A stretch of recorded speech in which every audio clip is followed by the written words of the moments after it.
এবং এখানে পাসওয়ার্ড দিব। তো আমি আমার পাসওয়ার্ড বসিয়ে দিচ্ছি। এখন ক্যাপচা দিতে হবে।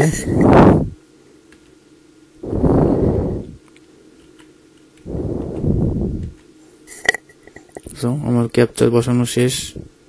এখন আমি লগ ইন করব।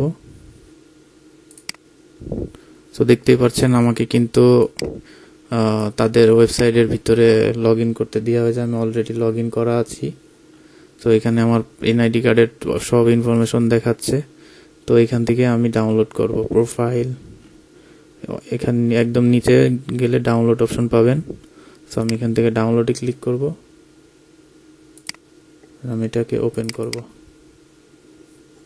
তো দেখতে পাচ্ছেন আমার কিন্তু অনলাইন কপি ডাউনলোড হয়ে গেছে। সো এটাই ছিল আজকের ভিডিও। দেখা হবে অন্য কোনো ভিডিওতে। ধন্যবাদ।